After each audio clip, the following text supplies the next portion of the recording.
Hello there and welcome as we finish not only this unit, but we finish this inorganic chemistry section of our course.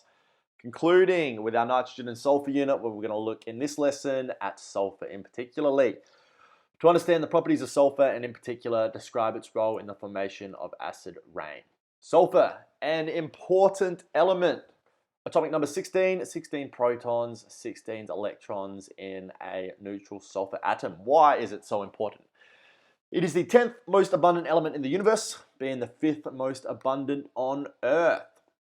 It has a number of vital uses. Probably most importantly, it is used in the manufacture of sulfuric acid. Where I got this quote from the Royal Society of Chemistry website.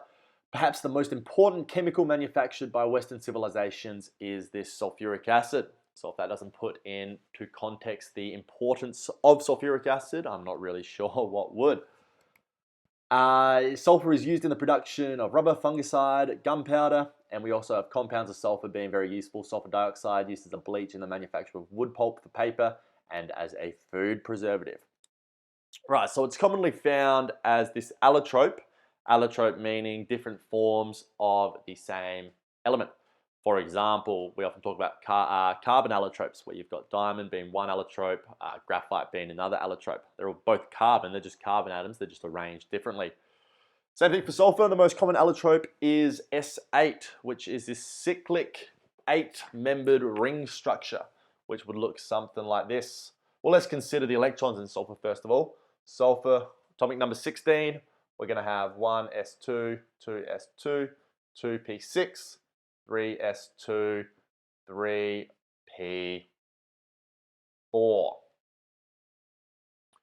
Where we are in group 6 of the periodic table with our 6 valence electrons. 1, 2, 3, 4, 5, 6. So this can form 2 covalent bonds. So if I do this S8 cyclical structure, it would look something like this, where we've got that sort of V-shaped for our repulsion from our 2 lone pairs of electrons, and then we make this sort of crown type structure. Am I doing this right? Let's have a look. 1, 2, 3, 4, 5, 6, 7, 8. 1, 2, 3, 4, 5, 6, 7, 8. We got this sort of cyclic 8-membered ring, kind of like a crown. Rightio. Let's look at some reactions similarly to how we did for nitrogen. We're going to start by looking at some oxides of sulfur. These oxides of sulfur often form from the combustion of fossil fuels, and as a result, they're released into our atmosphere where we find them and where they act as pollutants, similar to our oxides of nitrogen that we looked at last time. So we've got sulfur compounds in fossil fuels. When they burn, when they're combusted, they react with the oxygen like so. Solid sulfur reacting with diatomic oxygen molecule forms sulfur dioxide. This can form sulfuric acid upon further oxidation to sulfur oxide, where sulfur is in this +6 oxidation state. This sulfur oxide can then react with water to form sulfuric acid. I want you to pause. Write 2 equations. First, showing the further oxidation of SO2 to form sulfur 6 oxide, and then can you show the reaction of this sulfur 6 oxide with water to form sulfuric acid? Give that a try. Here are the equations. So we have the SO2, sulfur being in the +4 oxidation state here, oxygen being -2 with 2 of them, makes that +4. Further oxidation will put it in the +6 oxidation state to SO3. Oxygen still being -2 oxidation state. Then SO3 can react with water to form sulfuric acid. So if this is up in the atmosphere, we've got sulfur oxides being further oxidized in the atmosphere to sulfur trioxide. This can then react with water in the rain and we form sulfuric acid, aqueous sulfuric acid, aka acid rain, which is a nasty thing in terms of the damage that it does to the environments and infrastructure. So we looked at how it can form acid rain. We burn the fossil fuels to release sulfur dioxide, then be catalyzed by atmospheric oxides of nitrogen into SO3. So this SO3 can be formed catalytically by the oxides of nitrogen that have been released. And we talked about the negative aspects of oxides of nitrogen last time. Now we're going to go into some detail to show catalytically how it can oxidize oxides of sulfur to consequently lead to acid rain, and then the negative impacts from that. So we looked at this reaction, further oxidation of nitrogen oxide to nitrogen dioxide, so the +2 oxidation state to the +4 oxidation state. These can then oxidize the SO2, they can catalyze it to form the SO3, and then you can regenerate the NO2, thus acting as a catalyst. So then we can have further oxidation of the NO back into the NO2, and then you can see we've got the same thing before and afterwards. So we've regenerated it, it's sped up the production of SO3, therefore it has catalyzed the reaction. So then with all these nitrogen oxides, we can form sulfur trioxide that can go on to form a high concentration, or a higher concentration perhaps, of sulfuric acid, aqueous sulfuric acid, which is our acid rain. Acid rain has a number of negative impacts. I mean, you probably guessed from the name, it's an acid. So it's got acidic properties, and it's also corrosive.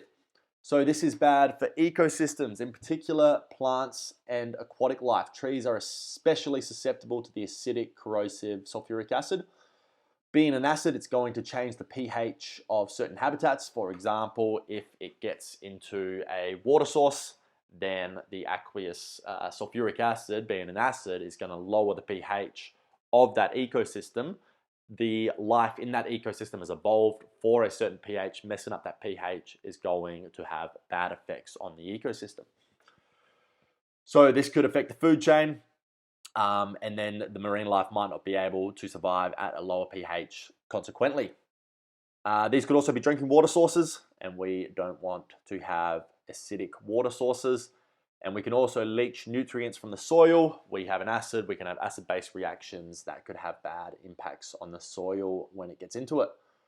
Being corrosive, it's also going to erode stonework and corrode metal. Got a sort of haunting picture of a limestone statue there. We can have corrosion of these stoneworks, and then also if you think about it corroding metal, we've got lots of infrastructure, bridges, buildings, automobiles that are all going to be damaged by this acid rain through this corrosion.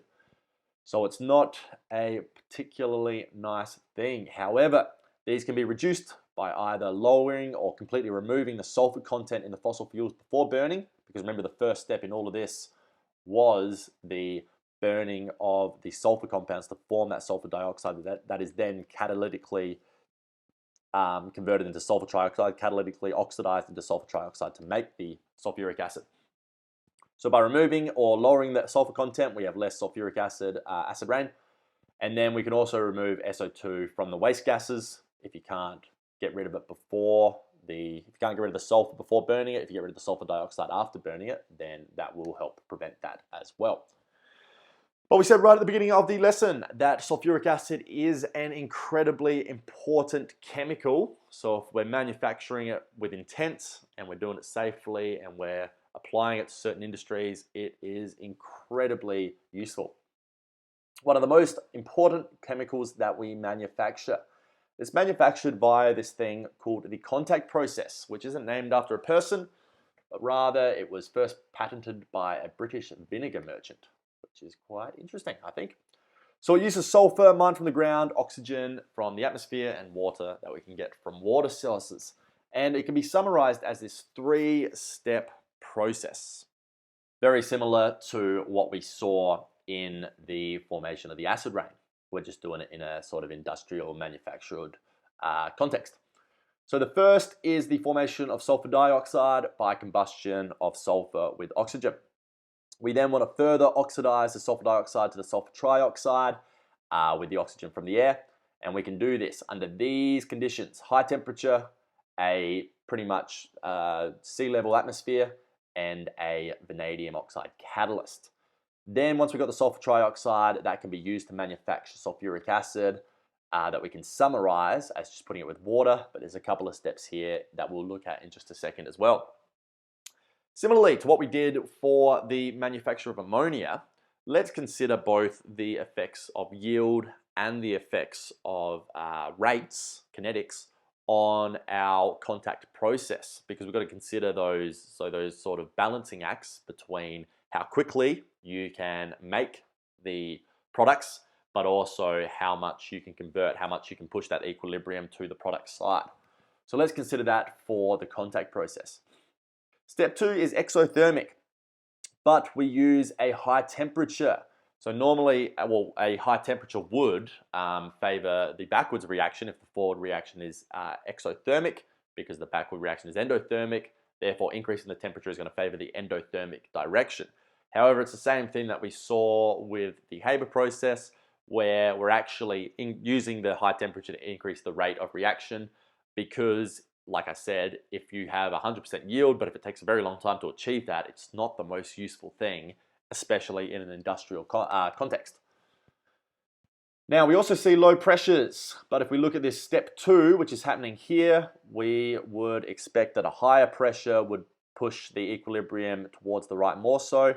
However, even at this pressure, we have a greater than 99% conversion anyway. So, I mean, more than 99% isn't really that necessary, especially when you start considering the fact that higher temperature means more money, costs more to have higher temperatures. So it comes into that economic balance, really, where do you need a higher temperature if you are converting at 99% anyway? It's also safer at lower pressures.